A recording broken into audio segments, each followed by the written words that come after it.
What's up everybody, Steven here with Neural DSP, and today I want to talk about compression.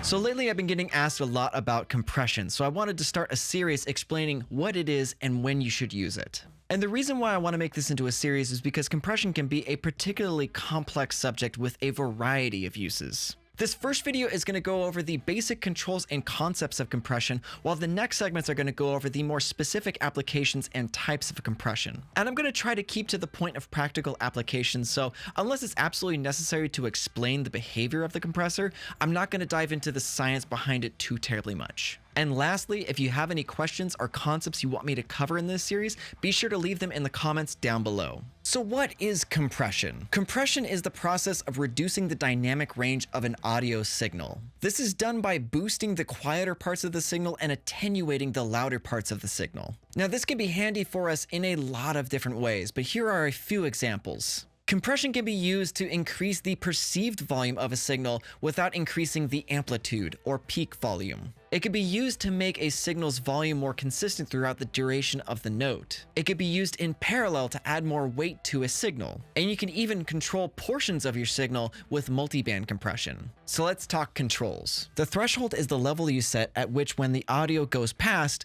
the compressor starts to attenuate the signal. How much the compressor lowers the volume of the signal depends on the ratio you set. So I'm currently looking at the FabFilter Pro C2 compressor. Now I'm using this one because it's very easy to visually see what it's doing.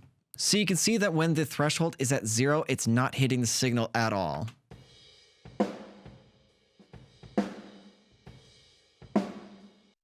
But as I start lowering the threshold, you start to see the compressor engage. That's the red line at the top. It's going to start dipping, and that's showing the amount of gain reduction that's happening in the signal.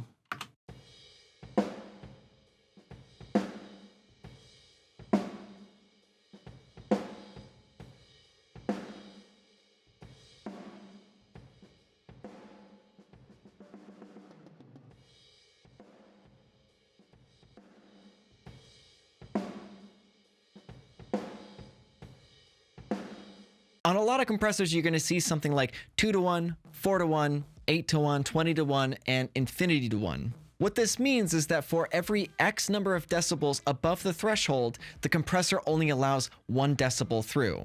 So say you set your compressor at 2-to-1 ratio. If the signal is 10 decibels above the threshold, it's going to only allow 5 decibels through. And the same goes for if you have a ratio of 4-to-1. If you have 4 decibels above the threshold, only 1 is going to be allowed to pass. If you have 8 decibels above the threshold, only 2 are going to be allowed to pass. Once you get to 20-to-1 or higher, you're basically doing what's called brick wall limiting your signals, which means that your signal is not going to go above the threshold. So you'll see that the ratio is set to 1-to-1 right now, and that's going to do nothing to the signal. And what I'm going to do is I'm going to bump it up to 2-to-1, 4-to-1, 20-to-1, and infinity to 1 so you can hear what it's actually doing to the signal.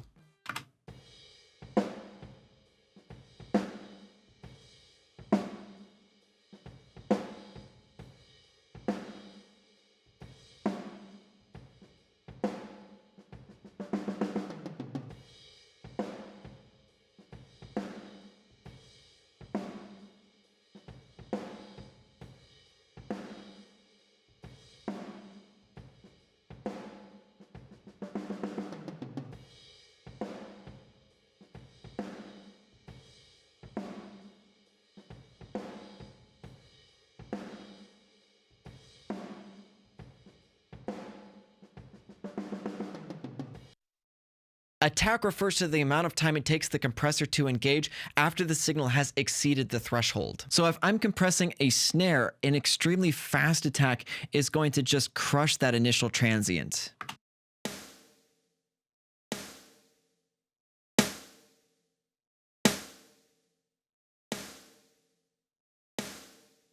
While when I dial it back just a little bit, that allows more of that snap to come through.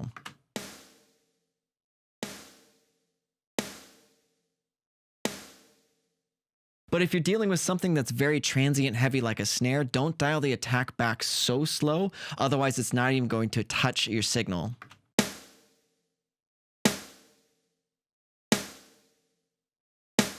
Release is how much time it takes for the compressor to let go of the signal after the signal has passed back below the threshold. Now, if you dial in a slow release, you get more dynamic control and smoothness, and a faster release will give you more excitement, aggression, and perceived loudness.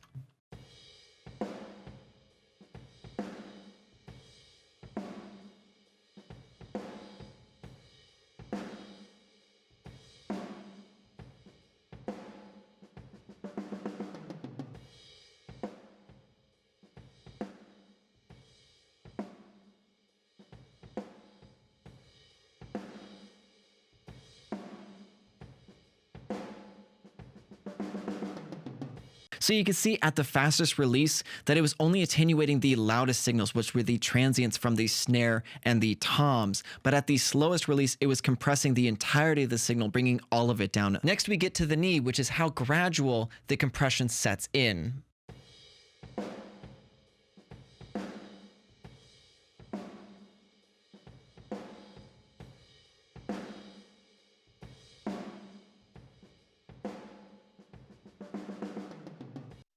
And the last most common thing that you're going to find on compressors is the makeup gain. On some compressors, you find that they'll have auto makeup gain, which means that it starts to boost the signal as you start attenuating it at the same time.